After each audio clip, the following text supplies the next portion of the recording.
বৈশ্বনর চ্যাটার্জি সহ সভামঞ্চে উপবিষ্ট প্রত্যেক এমপি, এমএলএ, মন্ত্রিসভার সদস্য, সর্বস্তরের নির্বাচিত জনপ্রতিনিধি, দলীয় পদাধিকারী, আমি সকলকে আমার কৃতজ্ঞতা, প্রণাম ও ধন্যবাদ জানাচ্ছি।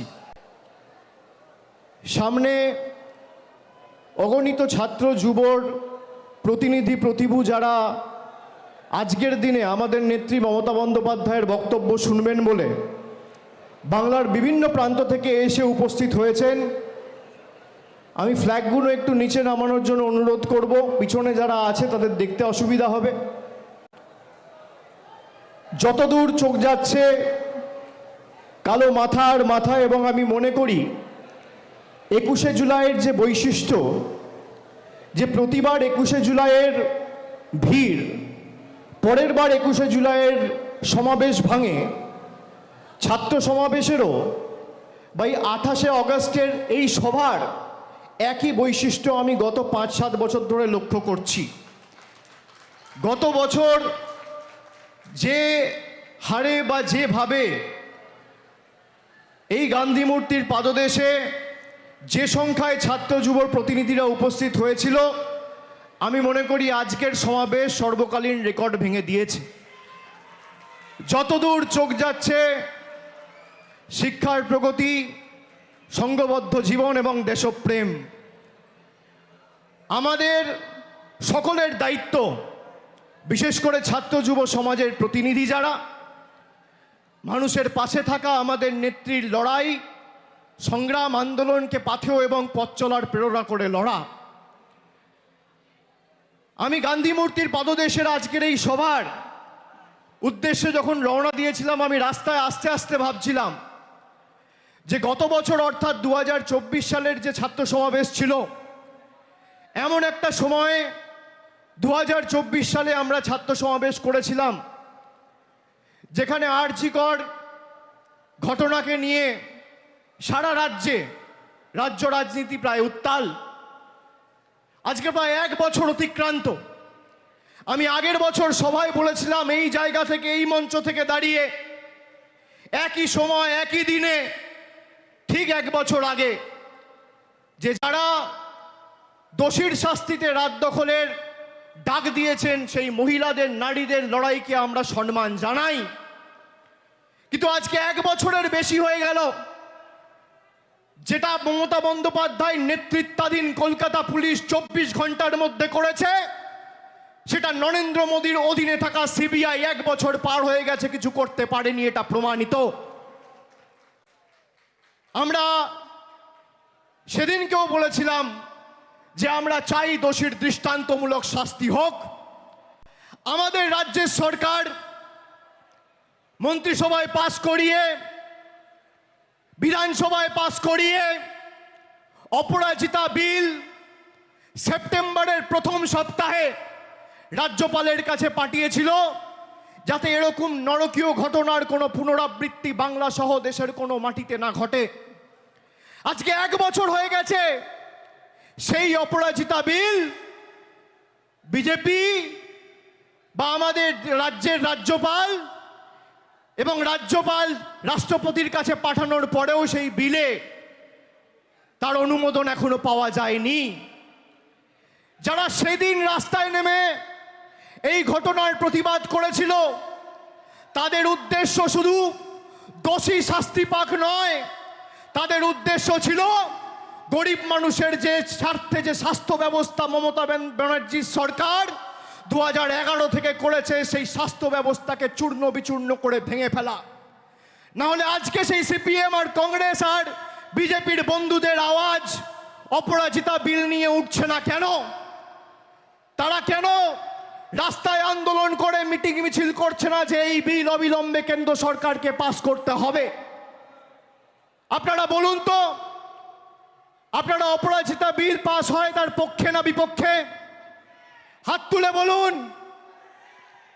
আপনারা চান এই বাংলায় যে ঘটনা ঘটেছে এবং তৎক্ষণাৎ 1 মাসের মধ্যে আমাদের রাজ্য সরকার যে অপরাজিতা অ্যান্টি রেপ বিল বিধানসভায় পাস করিয়ে রাজ্যপালের মারফত রাষ্ট্রপতির কাছে পাঠিয়েছে, সেটা পাস হওয়া উচিত কি না উচিত? হাত তুলে বলুন, সবাই হাত তুলে বলুন, উচিত কি না উচিত? আপনারা এলাকায় বলবেন না যে এই বিলকে আটকে রেখেছে? বলবেন না? বলবেন না? বলবেন না? যারা এসআইআর করে আমাদের মৌলিক অধিকার কেড়ে নিতে চাইছে তাদের বিরুদ্ধে ছাত্র যুব রাস্তায় নামবে না? যারা আমার ভোটের অধিকার আমার কেড়ে নিতে চাইছে তাদেরকে বাংলা আগামী 26 সালে যোগ্য জবাব দেবে না? আগে আমরা কি দেখতাম, ভারত স্বাধীন হওয়ার পরে যে বিপ্লবী স্বাধীনতা সংগ্রামীরা আমাদের দেশের স্বাধীনতার জন্য প্রাণ দিয়েছিল, আমাদের দেশের স্বাধীনতার জন্য লড়াই করেছিল, পরবর্তী ক্ষেত্রে বাবা সাহেব আম্বেদকরের নেতৃত্বে এবং তার হাতে যে সংবিধান তৈরি হয় সেই সংবিধান প্রত্যেকটা ভারতীয়কে তার মৌলিক অধিকার দিয়েছে। আজকে ভারতীয় জনতা পার্টির সরকার সেই মৌলিক অধিকার কেড়ে নিতে চাইছে। আগে আমরা কি দেখতাম যে ভারতবর্ষ জুড়ে সাধারণ মানুষ নিজের ভোটাধিকার প্রয়োগ করে পছন্দের সরকার নির্বাচিত করত বা বাঁচত। আর আজকে কি দেখছি, বর্তমান কেন্দ্রের সরকার নিজেদের সরকারের স্থায়িত্ব বাড়াতে আর নিজেদের সরকারের স্বার্থ রক্ষা করতে ভারতবর্ষ জুড়ে ভোটার বেছে নিচ্ছে। আগে মানুষ সরকার বাঁচত, আর আজ সরকার মানুষ অর্থাৎ ভোটার বাঁচছে। এর বিরুদ্ধে বাংলা লড়বে কি লড়বে না? সবাই হাত তুলে বলুন, লড়বে কি লড়বে না? আমরা 100 দিনের জব কার্ড হোল্ডারদের স্বার্থে লড়াই করে দিল্লিতে গিয়ে বৃহত্তর আন্দোলন সমষ্টিগতভাবে লড়াই করেছি, তাদের হকের জন্য প্রশ্ন তুলেছি, তাদের স্বার্থে লড়াই করেছি। আমাদের মহিলা সাংসদ, বিশেষ করে এসসি এসটি ওবিসি জনজাতি মূলবাসী তপশিলি জাতি উপজাতি প্রতিনিধিদের চুলের মুঠি ধরে ছেঁচড়াতে টানতে টানতে দিল্লির কৃষি ভবন থেকে অমিত শাহর স্বরাষ্ট্র মন্ত্রকের অধীনে থাকা দিল্লি পুলিশ বার করেছিল। আমরা মাথা নত করিনি। আমরা হয়তো দিল্লি থেকে টাকা আনতে পারিনি, কিন্তু আমাদের নেত্রী মমতা বন্দ্যোপাধ্যায় এবং মামাটি মানুষের সরকারের মুখ্যমন্ত্রী 69 লক্ষ জব কার্ড হোল্ডারকে তার বকেয়া পাওনা মিটিয়ে ডাইরেক্ট ব্যাংক ট্রান্সফার করে তাদের অ্যাকাউন্টে টাকা পৌঁছে দিয়েছে। আমরা যদি 69 লক্ষ জব কার্ড হোল্ডারের স্বার্থে লড়াই করতে পারি, তাহলে 10 কোটি বঙ্গবাসীকে যারা বাংলাদেশি বলেছে তাদের যোগ্য জবাব দিতে এবং প্রতিশোধের রাজনীতি তুলতে গণতান্ত্রিকভাবে সমষ্টিগতভাবে পথে লড়াইয়ের আন্দোলনের রাস্তাও বেছে নেব। বিজেপির বন্ধুদের আজকেই 28-এর মঞ্চ থেকে হুঁশিয়ারি করে দিয়ে যাচ্ছি। যারা বাংলাকে পদে পদে লাঞ্ছিত, বঞ্চিত, অপমানিত, কলুষিত, কালিমালিপ্ত করে বিভিন্নভাবে ব্যঙ্গ বিদ্রুপ করে বাংলাদেশি বলে আখ্যায়িত করেছেন, বলছে বাংলা বলে কোনো ভাষা নেই। বলুন, এর জবাব আমরা দেবো কি দেবো না? যারা 10 কোটি বঙ্গবাসীকে অপমান করেছেন তাদের জবাব দেবেন না? যারা বাংলার কৃষকের টাকা আটকে রেখেছে তাদের জবাব দেবেন না? যারা জল জীবন মিশনের অধীনে বাংলার 10 কোটি মানুষের পানীয় জলের প্রকল্পের টাকা আটকে রেখেছে তাদের জবাব দেবেন না? যারা 50 লক্ষ গরিব মানুষের আবাসের টাকা আটকে রেখেছে তাদের জবাব দেবেন না? যারা বাংলা গ্রামীণ সড়ক যোজনার প্রায় 10,000 কোটি টাকার উপর এখনো আটকে রেখেছে তাদের জবাব দেবেন না? দেব কি দেব না? দেব কি দেব না? দেব কি দেব না? আমি সকলকে অনুরোধ করব, আমাদের নেত্রী ইতিমধ্যেই উপস্থিত হয়েছে, আমি বক্তব্য দীর্ঘায়িত করব না। আমি খালি আপনাদের বলবো যে আমরা ঐক্যবদ্ধভাবে লড়াই করব। বিগত দিনেও করেছি, আগামী দিনেও করব। যারা মমতা বন্দ্যোপাধ্যায়কে বাংলা থেকে সরানোর কথা বলে তাদেরকে বলবো তৃণমূল কংগ্রেসের নেত্রীর সাথে পরে লড়বে, আগে ছাত্র যুবর সাথে মোকাবেলা করো, তারা 10-0 গোলে তোমাদের প্রতিহত করবে। 10-0 গোলে তৃণমূল ছাত্র পরিষদ আর তৃণমূল যুব কংগ্রেসের কাছেই বিজেপি আর সিপিএম হারবে। এই যে যুব প্রতিনিধি, ছাত্র প্রতিনিধি যারা আজকে এসছে এত বাধা বিপত্তি পেরিয়ে আমাদের নেত্রীর কথা শুনবেন বলে, আমি আপনাদের বলতে চাই, সংবাদ মাধ্যমের পরিকল্পিতভাবে কুৎসা আমাদের আটকাতে হবে। আমাদের লজ্জার যে 12 ক্লাস পাস করার পরে অনেক বাংলা জুড়ে অভিভাবক রয়েছেন, রেজাল্ট বেরোনোর পরেও ভর্তি প্রক্রিয়ায় কাল বিলম্ব হয়েছিল বলে আপনারা কিছুটা উদ্বিগ্ন হয়েছিলেন। এই বিষয় নিয়ে বিস্তারিত মুখ্যমন্ত্রী বলবেন। তবে আমাদের কাছে দুর্ভাগ্যের যে বাংলার সরকারের বিরুদ্ধে যুদ্ধ ঘোষণা করতে গিয়ে এবং তৃণমূল কংগ্রেসকে শিক্ষা দিতে গিয়ে কলকাতা হাইকোর্টের বিচার ব্যবস্থার একাংশ বাংলার ছাত্র যুব সমাজের জীবনে অন্ধকার নামিয়ে আনার চেষ্টা করেছিল। আমরা সুপ্রিম কোর্টে গিয়ে সেই অর্ডার স্টে করিয়ে সুপ্রিম কোর্টের অনুমতি যেদিন পেয়েছি 1 ঘন্টার মধ্যে সরকার প্রক্রিয়া চালু করেছে। আমি আপনাদের অনুরোধ করব, এসআইআর এর বিরুদ্ধে আমাদের লড়াই চলবে। যদি একটা বাংলার মানুষের মৌলিক বা ভোটাধিকার বিজেপির সরকার কাটতে চায়, তাহলে 10 লক্ষ লোক নিয়ে দিল্লির রাজপথ তৃণমূল কংগ্রেস ঘেরাও করে কত ধানে কত চাল আছে প্রমাণ করবে। আমরা সবাই মিলে আগামী দিন দিল্লি যাব যদি বাংলার মানুষকে ছোট করা হয়। আপনারা বলুন, বলছে বাংলা বলে কোনো ভাষা নেই। রবীন্দ্রনাথ ঠাকুর কি ভাষায় কথা বলতো? ঈশ্বরচন্দ্র বিদ্যাসাগর বর্ণ পরিচয়ের স্রষ্টা কি ভাষায় কথা বলতো? নেতাজি সুভাষচন্দ্র বসু কি ভাষায় কথা বলতো? মাতঙ্গিনী হাজরা, ক্ষুদিরাম বসু, জীবনানন্দ দাস, মাইকেল মধুসূদন দত্ত কি ভাষায় কথা বলতো? বিদ্যাসাগর না থাকলে নিজের নাম আর নিজের বাবার নামটাও লিখতে পারতেন না। যারা সই করছেন বাংলার ভারতবর্ষের স্বাধীনতা আন্দোলনের ক্ষেত্রে বাংলার অবদান অনস্বীকার্য। এই বাংলাই পথ দেখিয়েছিল ভারতবর্ষকে। আজকে সব জায়গায় বিজেপি ধমকে চমকে চোখ রাঙিয়ে প্রত্যেকটা রাজনৈতিক দলকে ঘরে ঢোকানোর পরিকল্পনা নিয়েছিল। আমাদের পেরেছে কাঁচকলা। যত ইডি সিবিআই লাগিয়েছে, তৃণমূল কংগ্রেসের কর্মীদের লড়াই করার, আন্দোলন করার মানসিকতা আরো তীব্র থেকে তীব্রতর হয়েছে। এটাই তৃণমূল কংগ্রেস। আমরা বিশুদ্ধ লোহা, যত পোড়াবে যত তাতাবে আমরা তত শক্তিশালী হব। হঠাৎ করে সংশোধন পরিবর্তন করার আইন নিয়ে চলে এলো। আজ থেকে 4 দিন আগে রাতের অন্ধকারে আইন পাশ করিয়ে তারা ভেবেছিল যে ভারতবর্ষটাকে নিজের ময়ূরসী পাট্টা করে রাজত্বে আর পৈতৃক সম্পত্তিতে পরিণত করব।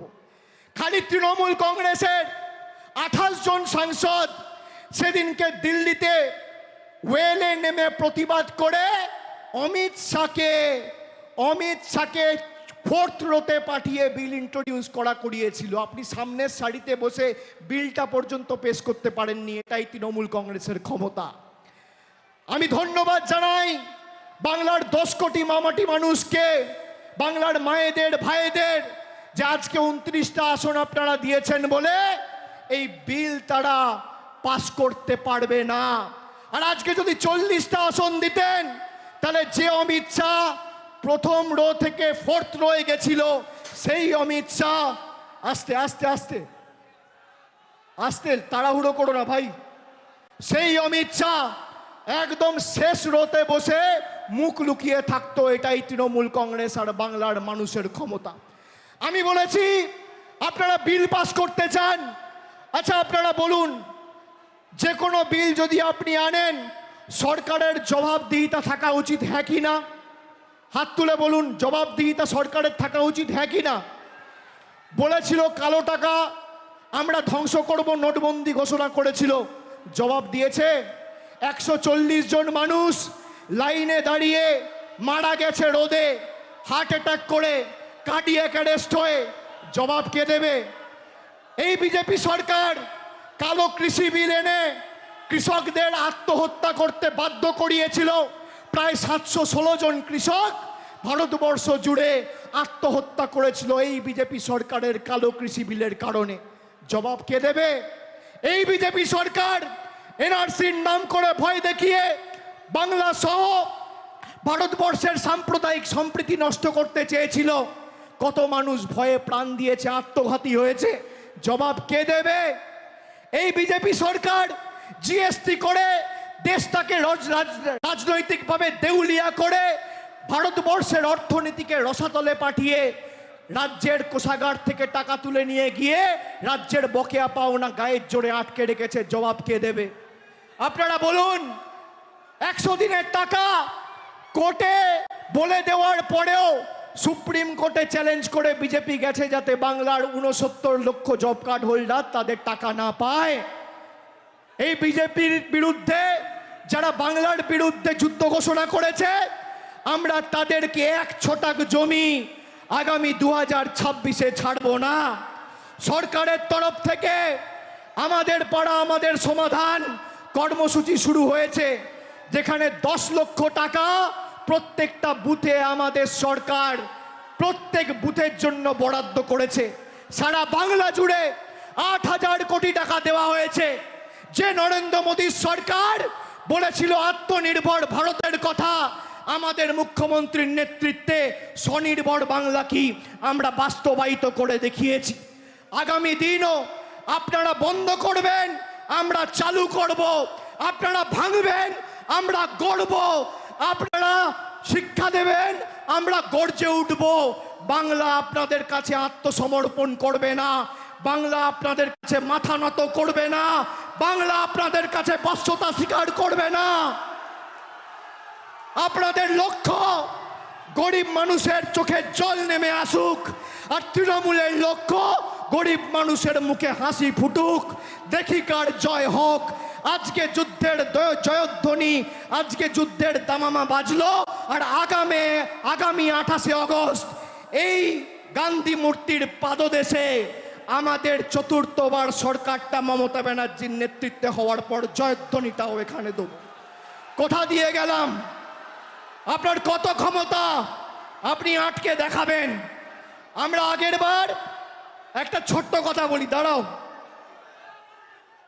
সব তৃণমূলের বিরুদ্ধে, বিচার ব্যবস্থা তৃণমূলের বিরুদ্ধে, বিজেপি তৃণমূলের বিরুদ্ধে, কেন্দ্রীয় বাহিনী তৃণমূলের বিরুদ্ধে, ইডি তৃণমূলের বিরুদ্ধে, সংবাদ মাধ্যম তৃণমূলের বিরুদ্ধে, সিবিআই তৃণমূলের বিরুদ্ধে, ইলেকশন কমিশন তৃণমূলের বিরুদ্ধে, কিন্তু 10 কোটি বঙ্গবাসী তৃণমূলের পক্ষে। এসো লড়াই করো, কত ক্ষমতা দেখি। একদিকে 10 কোটি বঙ্গবাসী, আর একদিকে দিল্লির জমিদারদের নেতৃত্বে ইডি সিবিআই সংবাদ মাধ্যম। আগের বার যা আসন পেয়েছিল তৃণমূল, আগের বার যা আসন পেয়েছিল, আমি বুক ঠুকে এখানে কথা দিয়ে যাচ্ছি, তার থেকে আসন বাড়বে, কমবে না। 2011-য় 184টা আসন পেয়ে আমরা বাংলায় ক্ষমতায় এসেছিলাম প্রথমবার। 2016-য় 5 বছর কুৎসা করার পর তৃণমূলের আসন সংখ্যা বেড়ে হয়েছিল 211। 2016 থেকে 2021 কুৎসা যত বেড়েছে, মানুষের জনসমর্থন তত বেড়েছে। 211টা হয়েছে 215। আর এবার তো আমি বলেছি, বিজেপির ক্ষমতা থাকলে 50 পার করে দেখাও, 50। আগামী দিনে লড়াই বুঝে নেব।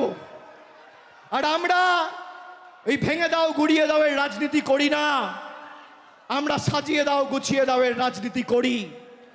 আমরা যেভাবে মানুষের পাশে ছিলাম, একইভাবে আমরা মানুষের পাশে থাকব। এবং শপথ নিতে হবে যে যারা তৃণমূল কংগ্রেসকে ছোট করতে গিয়ে 10 কোটি বঙ্গবাসীকে ছোট করেছে, যারা আমাদের বাংলাদেশি বলে ব্যঙ্গ বিদ্রুপ করেছে, যারা বলেছে বাংলা বলে কোনো ভাষা নেই, যারা বলেছে বাংলা বলে কোনো ভাষা নেই, বাঙালি বলে কোনো জাতি নেই, তাদের বিরুদ্ধে 10 কোটি বঙ্গবাসীর লড়াই। আগামী দিন আমি খালি কবির কথায় বলি, প্রয়োজনে দেব মোরা 1 নদী রক্ত, হোক না পথের বাঁধা প্রস্তুর শক্ত। অবিরাম লড়াইয়ের চির সংঘর্ষে একদিন সে পাহাড় টলবেই, জনতার সংগ্রাম চলবেই। আমি আরেকবার সকলকে ধন্যবাদ জানিয়ে, কৃতজ্ঞতা জানিয়ে আমার বক্তব্য শেষ করছি। জয় হিন্দ, বন্দে মাতরম, তৃণমূল কংগ্রেস জিন্দাবাদ, তৃণমূল যুব কংগ্রেস জিন্দাবাদ, তৃণমূল ছাত্র পরিষদ জিন্দাবাদ। জোরে বলুন, দুহাত তুলে। দিল্লিতে যেন ভূমিকম্প হয়। জয় বাংলা। আরো জোরে দুহাত তুলে। জয় বাংলা, জয় বাংলা, জয় বাংলা, জয় বাংলা, জয় বাংলা, জয় বাংলা, জয় বাংলা, জয় বাংলা, জয় বাংলা, জয় বাংলা, জয় বাংলা, জয় বাংলা, জয় বাংলা, জয় বাংলা, জয় বাংলা। অনেক অনেক ধন্যবাদ, নমস্কার।